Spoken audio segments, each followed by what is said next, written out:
சென்னையில் மின்சார பேருந்து சேவையை முதலமைச்சர் மு.க.ஸ்டாலின் துவக்கி வைத்த நிலையில் பேருந்தின் சிறப்பம்சங்கள் என்ன, எந்தெந்த வழித்தடங்களில் மின்சார பேருந்துகள் இயக்கப்படுகின்றன என்பது தொடர்பாக எமது செய்தியாளர் தாயுமானவன் வழங்கும் தகவல்களை கேட்கலாம். டீசல் விலை என்பது தொடர்ச்சியா அதிகரித்து வரக்கூடிய ஒரு சூழல்ல பேருந்துகளுக்கான இயக்க செலவு ஆண்டுதோறும் அதிகரித்து வருவாய் இழப்பு ஏற்படுவதா சொல்லப்படுது.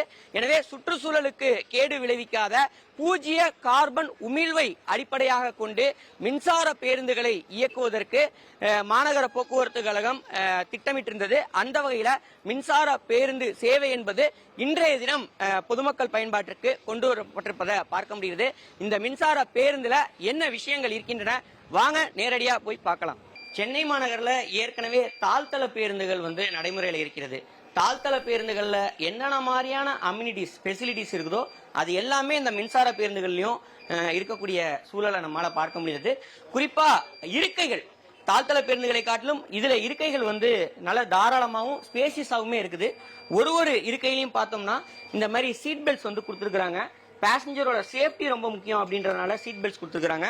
மொத்தம் 39 இருக்கைகள் இருக்கின்றன.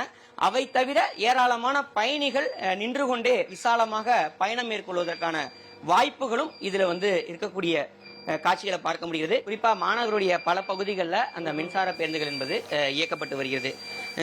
இதுல பார்த்தோம் என்றால் மின்சார பேருந்துகளை பொறுத்த மட்டும் 240 கிலோவாட் சார்ஜ் செய்தா 45 நிமிடங்கள்ல 2 பேருந்துகள் முழுவதுமாக சார்ஜ் செய்ய முடியும் என்ற நிலையில 200 கிலோமீட்டர் வரைக்கும் பயணம் செய்யக்கூடிய வகையில் சார்ஜிங் பாயிண்ட்கள் என்பது அமைக்கப்பட்டிருக்கிறது.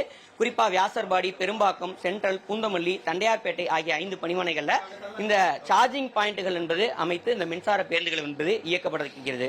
குறிப்பா இந்த பேருந்தை பொறுத்த மட்டில் ஓட்டுநர் மற்றும் நடத்துனர் இருவருமே ஒப்பந்த நிறுவனத்தின் சார்பில் நியமிக்கப்பட்டிருக்கிறாங்க. ஆண்கள் மட்டுமல்லாம பெண்களும் இங்கே பணியாற்றக்கூடிய காட்சிகளை பார்க்க முடிகிறது.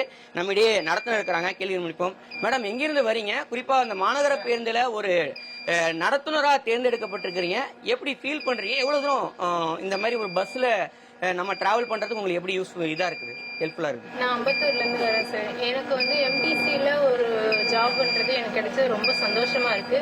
அதை நினைச்சு நானும் என் ஃபேமிலியும் எல்லாருமே ரொம்ப பெருமையா ஃபீல் பண்றோம். என்னென்ன மாதிரியான அம்யூனிட்டிஸ் இந்த பஸ்ஸஸ்ல இருக்கு மேடம்? உங்களுக்கு என்னென்னலாம் சொல்லியிருக்காங்க? பேசஞ்சர்ஸ் எந்த அளவுக்கு ஃபாலோ பண்ணி கூட்டு போகணும் அப்படின்றதான் சொல்லியிருக்காங்க. பேசஞ்சர்ஸோட ப்ரொடெக்ஷனுக்காக தான் இந்த பஸ் ஃபுல் அண்ட் ஃபுல்லா இருக்கு. பேசஞ்சர்ஸ் இதுல ஃபுட்போர்ட் அடிக்கவும் வாய்ப்பு இல்லை. ஃபுல்லா டோர் க்ளோஸ் ஆனாதான் வண்டியே மூவ் ஆகும். அதே மாதிரி டிசேபிள் பர்சன்ஸ்க்கு கொஞ்சம் சாய்வாவோ இல்ல அவங்களுக்கு அந்த வீல் சேர் எடுத்துட்டு போக அதுக்கு ஏதுவாகவும் நாங்க இது வச்சிருக்கோம். அது வச்சு அவங்கள ஈஸியா இது பண்ணிக்கலாம். அவங்களுக்காக சீட்டும் தனியா வச்சிருக்கோம். லக்கேஜ் எடுத்துட்டு வந்தா லக்கேஜுக்காகவும் தனியா சீட் ப்ரொவைட் பண்ணிருக்காங்க.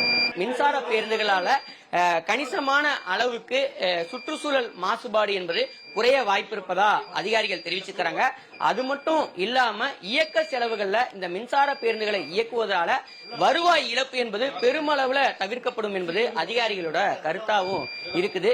தற்போது பஸ் வசதி மிகுந்த சிறப்போடு இருக்கக்கூடிய காட்சிகளை பார்க்க முடியுது. ஆனா இதோட மெயின்டெனன்ஸை பொறுத்த வரைக்கும் வரும் நாட்கள்ல அந்த ஒப்பந்த அடிப்படையில் இருக்கக்கூடிய அந்த நிறுவனம் முறையாக பராமரிக்க வேண்டும் என்பதுதான் அனைவருடைய எதிர்பார்ப்பாக இருந்து வருகிறது.